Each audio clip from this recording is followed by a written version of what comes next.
Vamos falar, na verdade, sobre o amor.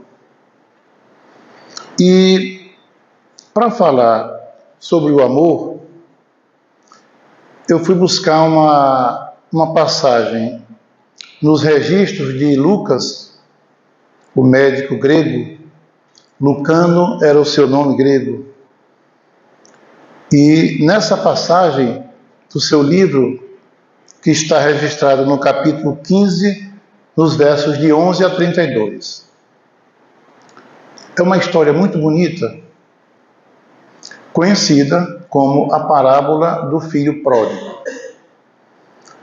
Mas antes mesmo que a gente possa adentrar no assunto, que na verdade nós vamos fazer um estudo da parábola, que já é conhecidíssima de todos, mas vamos falar também sobre ela, porque nós estamos tomando por base essa linda história contada por Jesus. Ele que foi o maior contador de histórias que esse planeta já conheceu.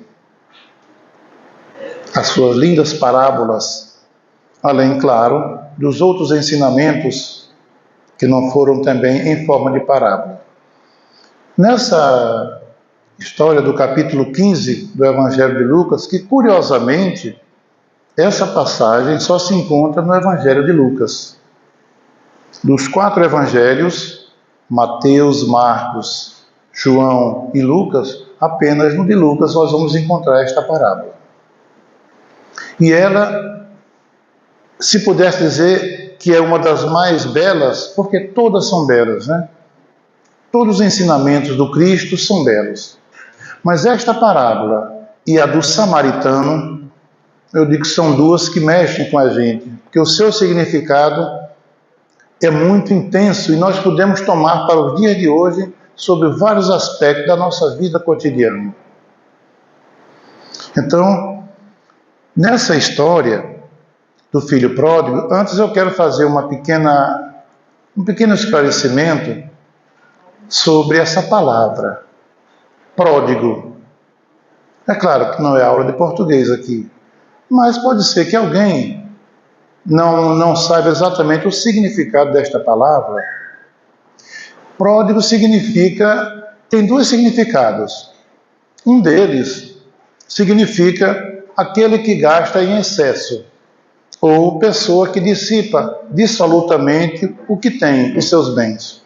Esbanjador, perdulário. E outro significado também da palavra pródigo é aquele que é generoso. Generoso com o que tem, liberal, magnânimo, abundante. Um exemplo, o mar é pródigo em alimentos. Estou querendo dizer que o mar é rico em peixes, crustáceos, moluscos, coisas que servem para alimentar o nosso organismo e manter a gente vivo, né? Biologicamente precisamos dos alimentos. Então, nesse sentido, pródigo significa abundante. Mas, na parábola, Jesus certamente falou do primeiro significado, aquele esbanjador que gasta de forma irresponsável, não é? Então, feito esses esclarecimentos, nosso idioma é o que a gente chama, no português mais clássico, é uma língua polissêmica. Palavras têm vários significados. Por isso que às vezes precisa dar uma explicaçãozinha para ser bem contextualizado o nosso assunto. Feita essa observação, Jesus, quando conta essa história, essa parábola, ele começa dizendo, e disse, algumas traduções dizem, e continuou. E quem começa uma história dizendo mais ou menos assim, é como se dissesse, bem, como eu ia dizendo, e continua, né? Então isso significa que ele estava contando um assunto antes, ele já estava com algum ensinamento em andamento. Por isso que o narrador, Lucas, diz, e continuou dizendo, é que antes ele havia contado 2 pequenas histórias, 2 parábolas pequenas. A da ovelha perdida, que acho que os senhores já devem ter ouvido falar, e a da dracma perdida. A parábola da ovelha perdida Jesus conta, dizendo mais ou menos assim: qual pastor ou qual homem que, tendo um rebanho de 100 ovelhas, que era um rebanho considerável, uma delas se desgarra do rebanho e se perde, e ele não deixa as 99 num cantinho ali no monte e desce e sai à procura dessa ovelha. E quando a encontra, põe no braço ou nos ombros e volta feliz e diz para os seus amigos: regozijai-vos comigo, porque encontrei a minha ovelha que havia se perdido. Veja que ele tinha 100, uma apenas se perdeu. Ele deixou as 99, talvez exposta a perigos, para ir buscar uma. Tal a importância da ovelha naquela cultura. Era uma sociedade agropastoril, também de pescadores, tanto que as parábolas de Jesus, sempre ele falava de animais, de alguma coisa do plantio, do pescado. Ele dizia: pelos frutos conhecereis a árvore. Olha o exemplo da agricultura. Sigam-me e vos farei pescadores de homens. Quando ele encontra André e Simão Pedro no largo de Cafarnaum, no mar da Galileia, e os convida para serem os seus discípulos. Então, Jesus sempre utilizava em suas histórias personagens, coisas que aquele povo conhecia, porque facilitava o entendimento daquele ensinamento que ele queria dar. As parábolas não foi uma inovação de Jesus. Os sábios da antiguidade já utilizavam como meio de transmitir um ensinamento, que é uma forma alegórica e de fácil compreensão. Só que as de Jesus são incomparáveis. Depois que ele conta essa pequena parábola da ovelha perdida, ele conta outra, a da dracma perdida. E ele diz: qual mulher que tendo 10 dracmas, 10 moedas, e perdendo uma, não revira todos os móveis da casa, vasculhando como quem procura uma agulha no palheiro, vai no quintal, na frente, nos lados, até que a encontra. E quando a encontra, fica feliz, chama suas amigas e diz: regozijai-vos, quer dizer, ficai felizes comigo, partilhai da minha alegria, porque encontrei a dracma que havia perdido. Para depois, então, entrar na parábola mais longa, mais significativa, que é a parábola do filho pródigo. Essas duas foram digamos, um prefácio, uma introdução, uma preparação para contar. E por que é que ele conta essas duas parábolas antes de contar do filho pródigo? O texto de Lucas diz que ele estava numa casa, não diz exatamente, mas dá a entender que ele fora convidado para um jantar ou para uma refeição. E que lá, naturalmente, essa casa era de alguém que devia ter alguma posse, porque tinha muita gente, e para dar uma refeição para muitas pessoas tem que ter alguma posse financeira ou social, porque naquele tempo era mais ou menos assim, como no dia de hoje. Se você dá uma festa para 100 convidados, tem que ter condições, senão vai ficar pendurado no cartão por um bocado de tempo, não é? E nesse local em que Jesus estava, ali também estavam escribas e fariseus. Esses homens eram pertencentes a uma classe de gente orgulhosa, conhecedores da lei, dos profetas, da Torá. O farisaísmo era uma espécie de partido político e religioso, e eles se achavam os donos da verdade, do conhecimento, e eles conheciam de fato a lei.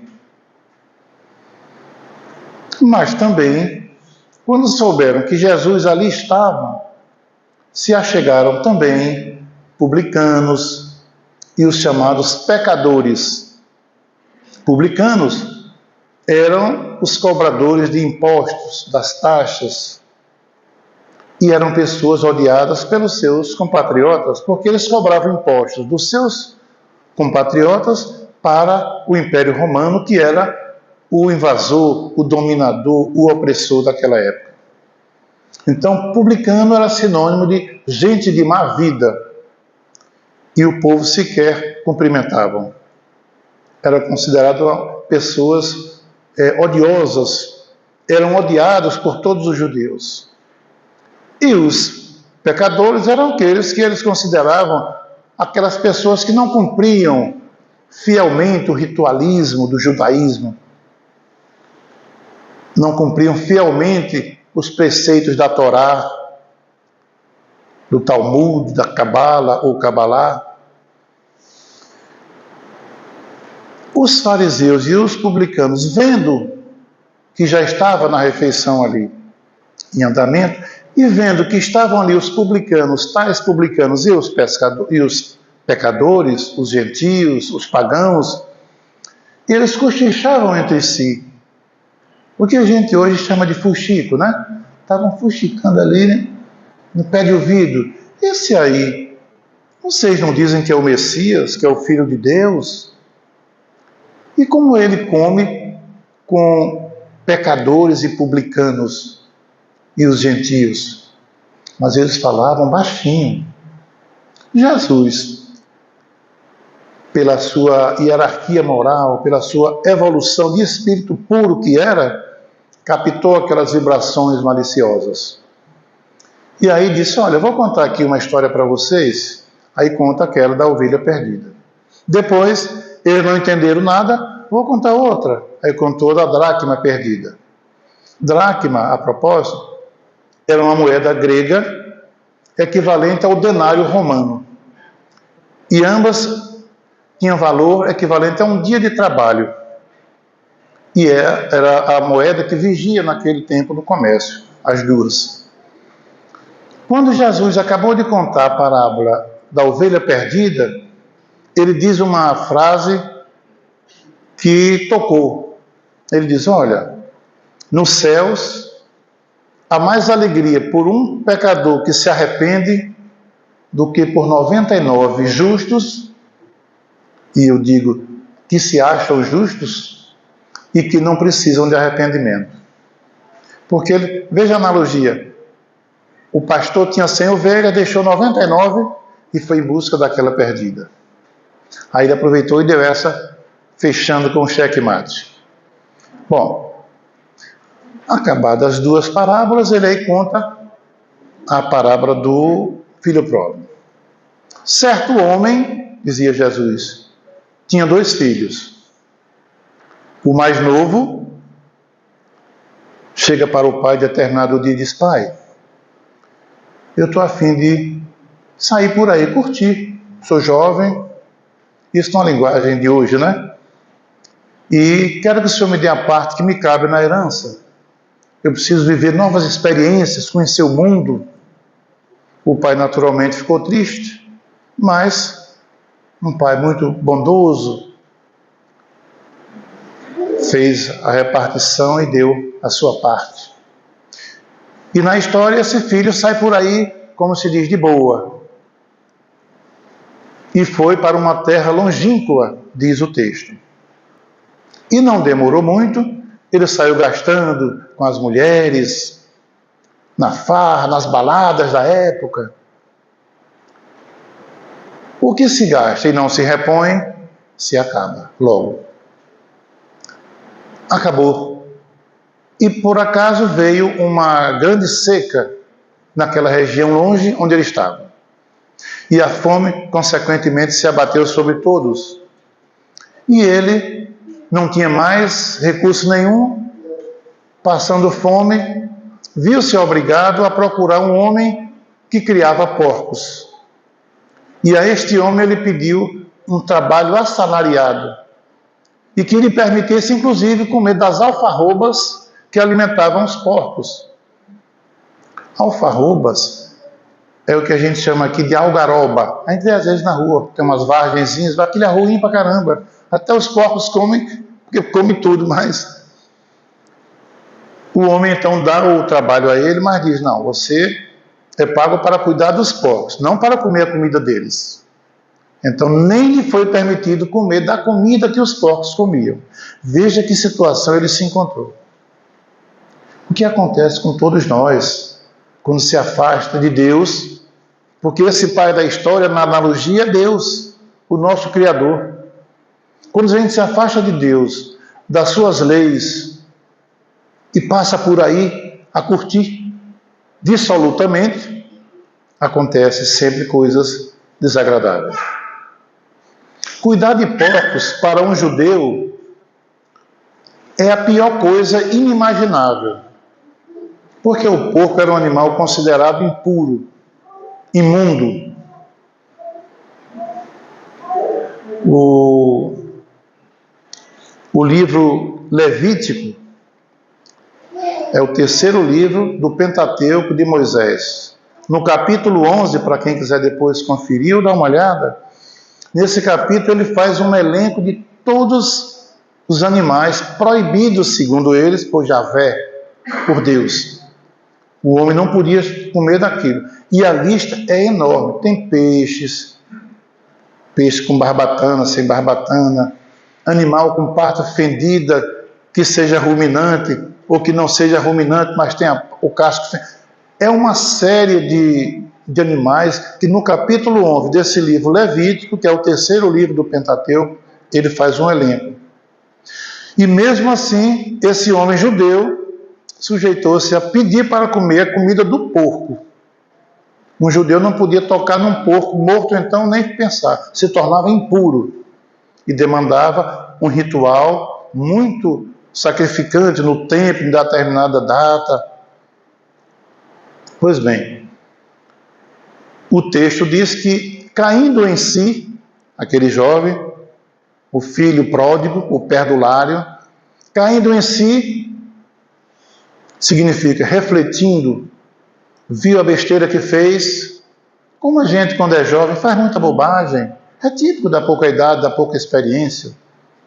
Ele disse: vou voltar, vou para a casa de meu pai, e vou dizer para ele: pai, pequei diante de Deus e diante de ti, eu não sou digno mais de ser considerado teu filho, mas por gentileza, por caridade, pai, dá-me um emprego assalariado, não como filho, na condição mais de filho, mas como um dos seus servos comuns, sem nenhuma regalia, apenas com um salário para que eu possa me manter. E o que vocês acham? O pai aceitou? Não. E assim ele faz e volta para casa. Diz o texto que ao se aproximar da casa, o pai, por acaso, saiu, eu acho, na frente da casinha e percebeu de longe: aquele é meu filho. Pai conhece filho de longe, né? Pai e mãe, até a sombra, não, aqui passou meu filho, que essa sombra aqui é dele. A gente conhece. Eu que sou avô, então. Então o pai percebeu de longe: aquele é meu filho. E já ficou feliz, o coração disparou. E ele saiu correndo. E encontra o filho antes de chegar em casa. Ele abraça, ele beija. E vamos, meu filho, para casa. Aquela história que o filho pecou diante de Deus e diante dele não sou mais digno. O pai: esquece. Esquece isso, meu filho. Que empregado. Chegando em casa, põe uma túnica melhor que tem no meu filho, dizendo aos servos da casa: trazei o melhor anel, o anel da família, que todos tinham o anel da família. A túnica, as famílias daquele povo tinham suas túnicas que se conheciam pelas túnicas, os judeus. Veja que na passagem do encontro de Jesus com a mulher samaritana no poço do pai Jacó, quando a mulher diz para ele que ele pede água para ela, ela diz: como sendo tu judeu, pede água a mim que sou mulher e samaritana? Porque ela o identificou pela túnica dos judeus. Assim, o pai mandou colocar sua túnica e o anel, as melhores alpercatas, e nesse simbolismo ele estava devolvendo ao filho a condição de membro da família, com todos os direitos a que ele fazia jus e que tinha perdido espontaneamente, porque ele abdicou. Diz o texto que o filho mais velho, que ficou em casa a vida toda, cuidando dos bens, zelando pela propriedade, estava na lida e no final do dia, voltando para casa, ao aproximar-se, já ouviu de longe o barulho, o burburinho, o frenesi das músicas, flautas tocando, danças. E ele chama um dos servos e diz: o que é que está acontecendo? Ah, foi seu irmão que voltou, seu pai mandou matar o bezerro cevado, quer dizer, gordo, e está fazendo uma festa, entre para participar. Não vou entrar, disse o filho. Eu fiquei a vida toda zelando pelo patrimônio do meu pai, obediente às leis, ao costume, à tradição, nunca infringi um mandamento, nunca desobedeci meu pai. E este filho saiu, gastou com mulheres, com bebedeira, e agora volta e meu pai manda matar um bezerro cevado. E eu que fiquei a vida toda, ele nunca me deu um cabrito sequer para me refestelar com os meus amigos. Não entro. Foram dizer ao pai. O pai então chega e diz: meu filho, participe conosco. Ele fez o mesmo queixume. A vida toda, pai, nunca lhe desobedeci, zelando pelo patrimônio, o senhor nunca me deu um cabrito para uma festinha com meus amigos. E esse seu filho que gastou tudo, o senhor manda matar um bezerro cevado. O texto não diz se ele entrou ou se não entrou, porque a história acaba aí. Quando a gente vai analisar essa parábola, veja que o tema de hoje é: somos todos nós o filho pródigo. Por isso que eu fiz questão de dizer o significado da palavra. Nos dois sentidos, nós vamos ver que nós, todos em humanidade, ora somos o filho pródigo perdulário, ora somos o pródigo avarento, insensível, que julga, que não perdoa. Como a gente faz isso, né? Eu ainda faço. E vamos ver também que aquele pai da história também foi pródigo. Pródigo no sentido de abundante em amor, em misericórdia, em perdão. Quando a gente vê nos dias de hoje, a fala de Jesus, todos os ensinamentos dele eram atemporais. Ele falava para aquele povo, mas também a sua voz ecoa nos dias de hoje. E a gente não precisa nem fazer atualização, um upgrade, como se diz na linguagem da cibernética, né? Não precisa atualizar. É só fazer a comparação com nós outros nos dias de hoje. Quantos de nós não fomos pródigos na juventude? Quando queria as coisas que o pai não deixava ou dizia não, saía praguejando. E quantas vezes desobedecíamos e nos dávamos mal? E o pai fazia o quê? Condenava ele às penas eternas, como algumas religiões dizem. O pai entregava para a polícia, deixava ele com fome por uma semana? Não. Meu filho, tome juízo, eu falo isso para o seu bem. É assim que os pais falam, não é? Quantas vezes nós agimos na nossa juventude, aquele filho mais certinho, condenando o outro que não era tão certinho. Meu pai parece que gosta mais dele. Eu não dou trabalho, faço tudo certo, obedeço. Ele só se preocupa com ele. A gente também age assim. Porque a gente ainda não compreende que aquele que desobedece, que dá mais trabalho, é o mais necessitado. Jesus dizia certa vez, diante do templo de Jerusalém, para os seus discípulos, quando eles reclamavam que estavam falando do mestre: estão dizendo que o Senhor é feiticeiro, é um falsário, tem parte com o demônio, porque cura no dia de sábado, profanando o sabá. E Jesus, eles esperavam que Jesus, vocês estão certos mesmo, tem que dizer para eles quem eu sou, o Messias. Jesus, olha, vem aqui, o homem do mundo é mais ignorante do que mau. Traduzindo, quando a gente faz as coisas erradas, por piores que sejam, nós somos doentes. É por desconhecimento, ignorância no sentido de não conhecer. Porque quem já conhece as leis e já as pratica, olha o ensinamento do final do Sermão da Montanha, no capítulo 6, no capítulo 7 do Evangelho de Mateus, quando Jesus encerra o Sermão do Monte, e ele diz: havia 2 construtores, um deles muito prudente, ao edificar a sua casa, escolheu a rocha como alicerce. Vieram as chuvas, os ventos sopraram, a terra tremeu, mas a casa se manteve firme, porque estava sobre uma rocha. O outro construtor, apressado, imprudente, construiu sua casa onde ele achou mais fácil. Aqui na areia mesmo, foi o alicerce.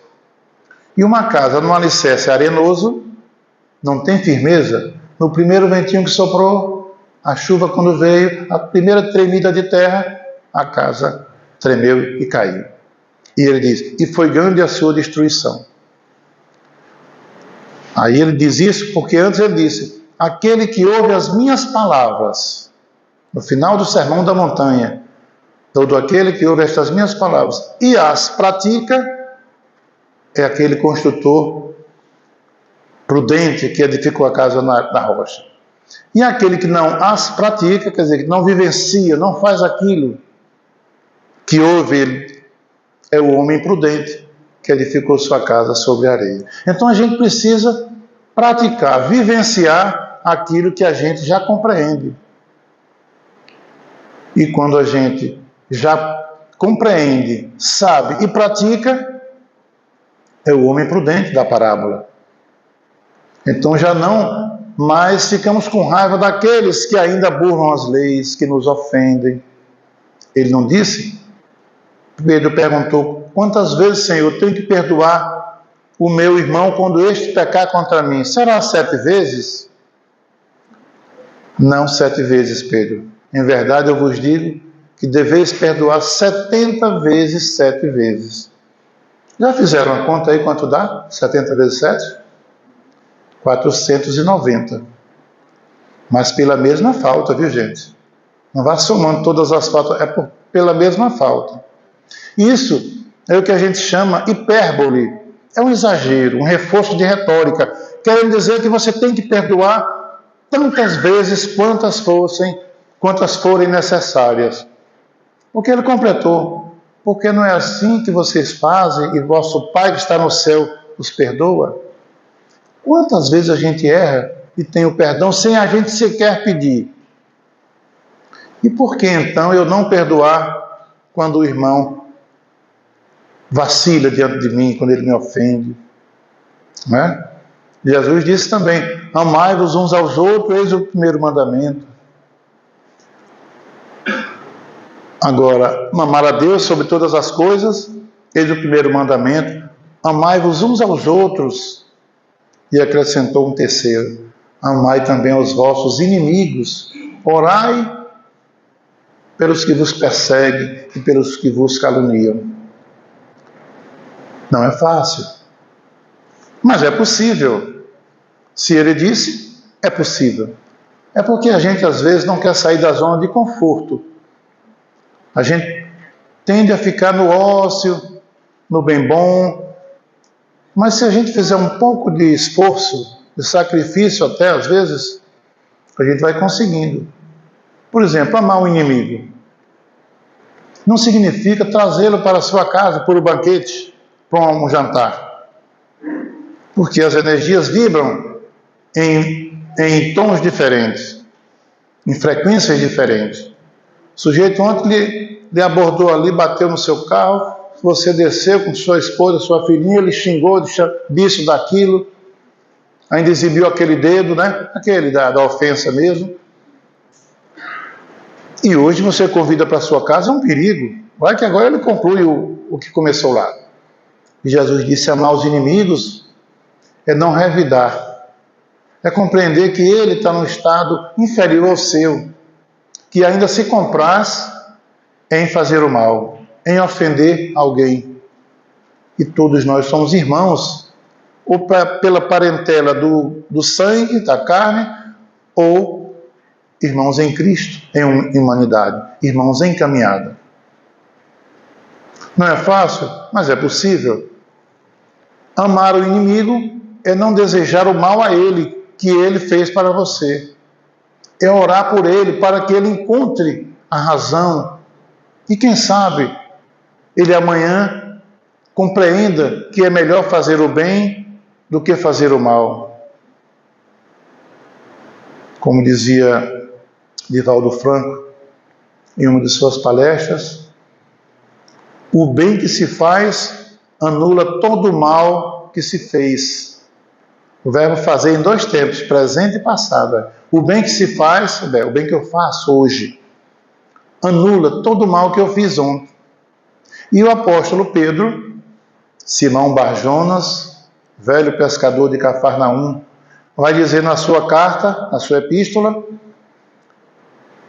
que o amor cobre a multidão de pecados.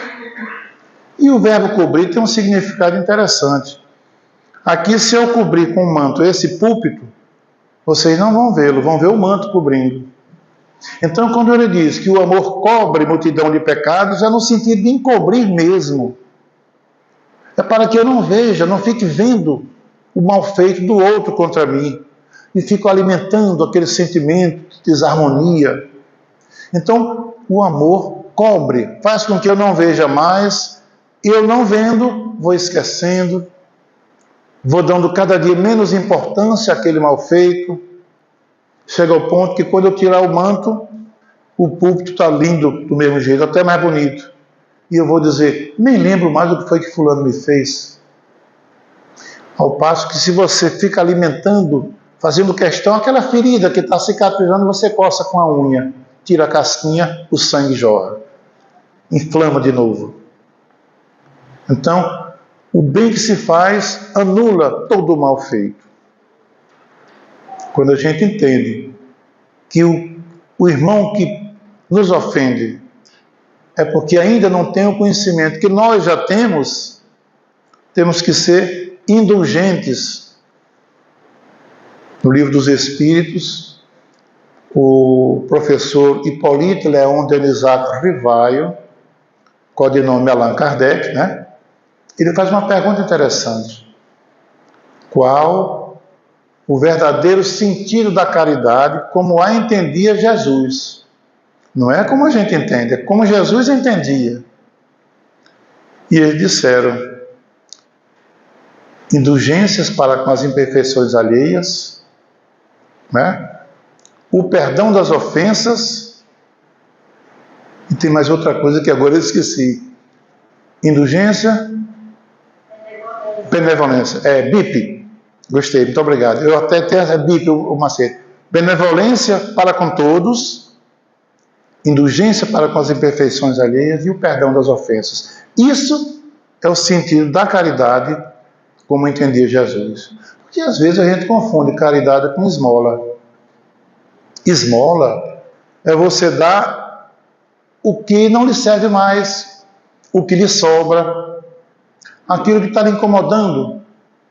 Olha, eu estou cheio de coisa aqui, quero arrumar aqui, mas está tanta coisa. Vamos fazer assim, dá isso aí a algum mendigo, dá isso aí para alguém que precisa.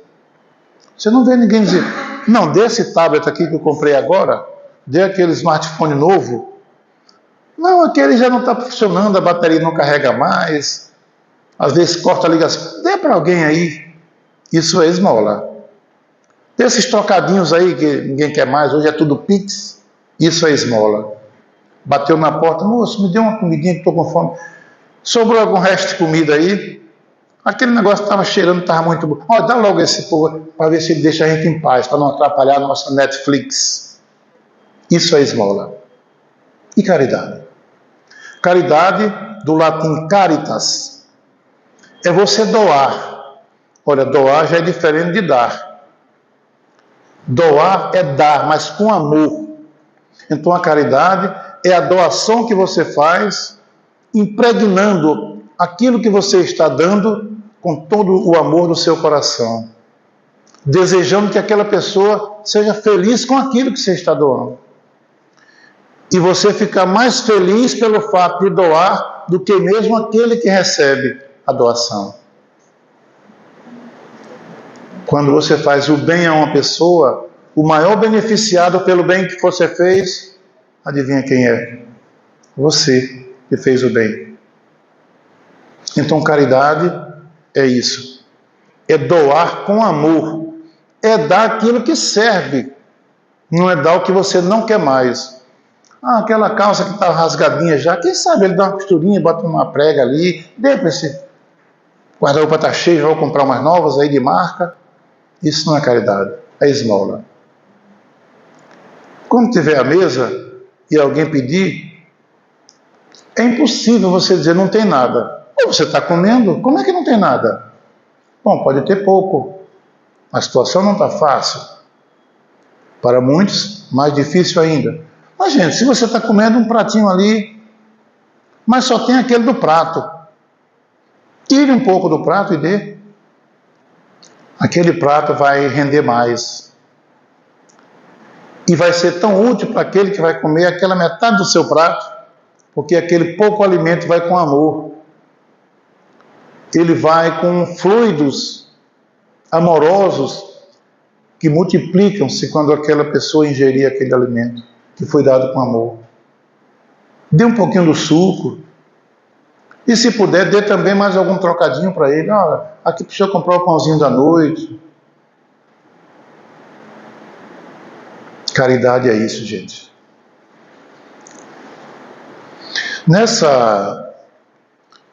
Nessa história do filho pródigo, a gente chama a atenção da gente para a questão também dos preconceitos religiosos, que tal como hoje existia naqueles tempos de forma bastante aguda nos tempos de Jesus lá na Palestina. Entre o povo a que Jesus pertencia, judeu. Porque Jesus nasceu judeu, viveu como judeu e morreu como judeu. Jesus não morreu cristão. Cristãos somos nós que dizemos crer nos seus ensinamentos. Ele não fundou o cristianismo. Se alguém pudesse dizer quem fundou, poderia ter sido Paulo de Tarso, grande divulgador, ou seus apóstolos, enfim. Nessa história, ele fala daquele pai extremamente amoroso, que se preocupa e tem misericórdia de acordo com a evolução do seu filho quando ele erra. E esse pai da história, fazendo uma analogia, é o Criador, é Deus. Uma parte da humanidade está personificada ali, na história, naquele filho pródigo, mais novo, o perdulário, o esbanjador. Não é imaginário? Quantas vezes nós somos esbanjadores hoje, pródigos mesmo, esbanjando o tempo. Eu vou fazer aqui uma pergunta, mas não precisa ninguém responder. Respondam para si próprios. Quantas horas, eu falei horas, vocês passam no dia olhando a telinha azul do smartphone? E eu nem pergunto se estão olhando no YouTube um canal de Severino Celestino, Haroldo Dutra, @Beto Espírita, que é esse aqui que está sendo gravado, que vai mais tarde para o ar. Esse é fraquinho, mas tem os outros, né? Simão Pedro, não aposto, tem um Simão Pedro muito bom, Roçando Klinger. Às vezes a gente vê pouquinho e passa. Agora, TikTok, musiquinhas, criancinha dançando, que não devia nem ver, criancinhas fazendo linguagem que não são condizentes, acidentes, violência, ideologias de todos os tipos, política, e a gente perde tempo. Estamos sendo perdulários, pródigos, esbanjando, desperdiçando dissolutamente o tempo. E acredite, o benfeitor Emmanuel, que era o guia do nosso querido Chico Xavier, saudosa memória, tem uma frase dele muito importante que ele diz assim: tempo é vida, e quem desperdiça tempo comete crime de lesa vida. Então, quantas vezes nós somos aquele filho pródigo, desperdiçando a oportunidade de dizer para a pessoa do nosso lado: eu te amo, mas dizer com a palavra e corresponder com um gesto. Quantas vezes nós estamos sendo perdulário, desperdiçando a oportunidade que chega de você dizer: me perdoe, fui mal, reconheço, estou arrependido. Mas de fato peça perdão e faça esforço para modificar, para não reincidir naquela mesma agressão, não se tornar um contumaz naquela falta. Mas também, quantas vezes somos pródigos, no outro sentido, de abundantes. Muitas vezes a gente já perdoa, mas temos que perdoar sem botar o dedo em riste. O que você fez é grave, mas eu sou bom, vou lhe perdoar.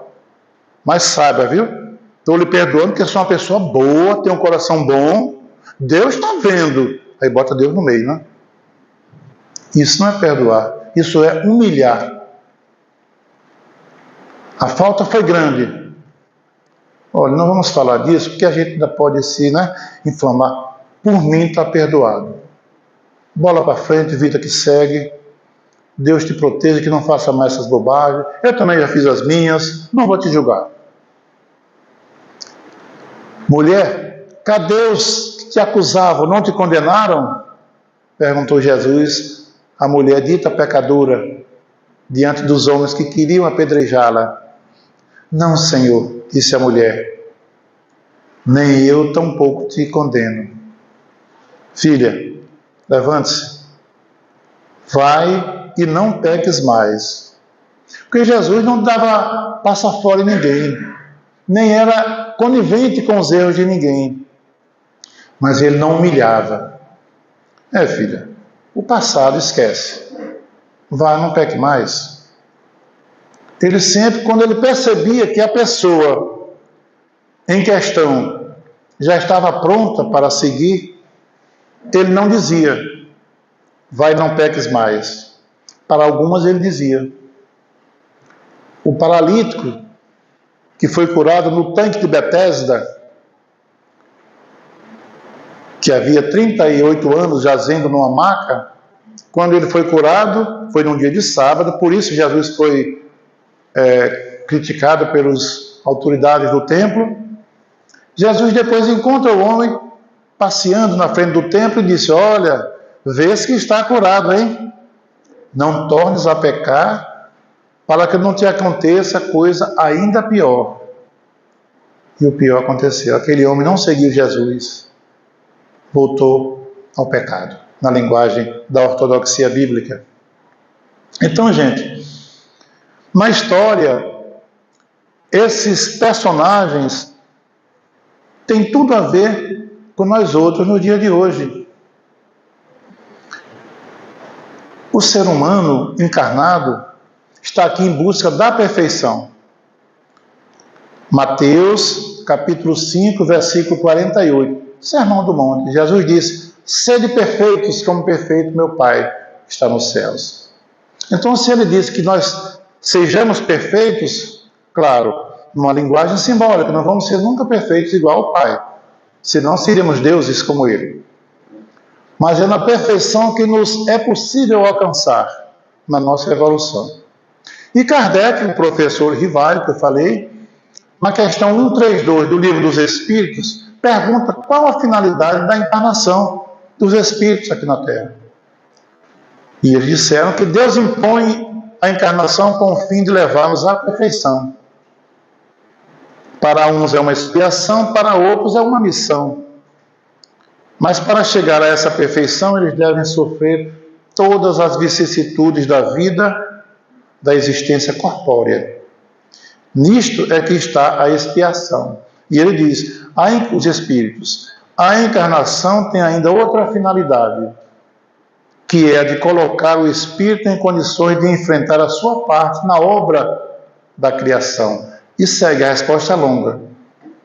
Então, Kardec perguntou qual era o objetivo da gente estar aqui, porque a gente não vem para passear. Aqui não é colônia de férias.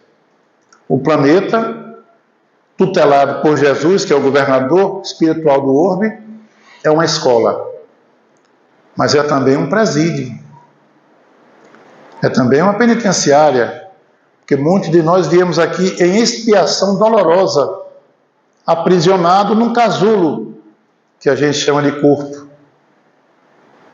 Pense, um espírito livre, que já viveu muitas existências, está acrisolado num corpo dementado, num corpo paralisado, deformado. E ele não pode. O espírito é livre, mas o corpo o aprisiona. Então aqui também é um lugar de purgação, de expiação. Daí o nome, planeta de provas e expiação. Gente, eu estou vendo que já está chegando no final, mas só para completar aqui, me dê só um minuto, Chico. Nessa história, a gente pode ter uma noção também do livre-arbítrio, da lei de causa e efeito. Livre-arbítrio, quando ele é usado equivocadamente, o exemplo do filho pródigo mais novo, usou a sua liberdade de pedir ao pai e foi embora. Aconteceu a coisa ruim. Usou mal o seu livre-arbítrio. O outro, avarento. Sabiam que a herança que ele recebeu, o filho mais novo, o que ficou também, o texto não diz que ele recebeu, mas se o pai dividiu a herança, naturalmente deu ao outro. O filho mais velho era o primogênito. Ele tinha direito a 2/3 da herança. Então ele ficou com a maior parte. Foi usurento, avarento, egoísta. Foi pródigo no sentido abundante do que não deveria. Avareza, egoísmo e outras coisas. A lei de causa e efeito. Toda ação gera uma reação. Toda causa gera um efeito. Se a causa é boa, o efeito é bom. Mas se eu gero uma causa que não é boa, olha o filho pródigo mais novo. A causa que ele gerou não foi boa. Consequência, foi pedir para comer comida dos porcos. Passou por uma expiação ainda em vida. Então, a história de Jesus, como todas que ele contou, nós podemos fazer uma analogia com todos os personagens nossos aqui atualmente, encarnados, nos dias de hoje, com as mais diversas situações do cotidiano. A gente falaria aqui uma manhã, uma tarde, um fim de semana todo, e o tempo seria pouco para a gente expandir sobre o verdadeiro sentido dessa parábola, desse ensinamento do Cristo. Mas como o tempo também é um limitador, então eu já quero agradecer a todos vocês que tiveram a paciência de me ouvir. Peço desculpas por aquilo que não fui muito bem esclarecedor, mas prometo me esforçar para que na próxima eu já venha um pouquinho melhor. Porque o objetivo da gente é esse. Hoje, eu acho que eu fui melhor do que ontem. E quero ver se amanhã já estou um pouquinho melhor ou menos ruim do que hoje. Esse é o objetivo. O passado já foi. O hoje, amanhã será passado.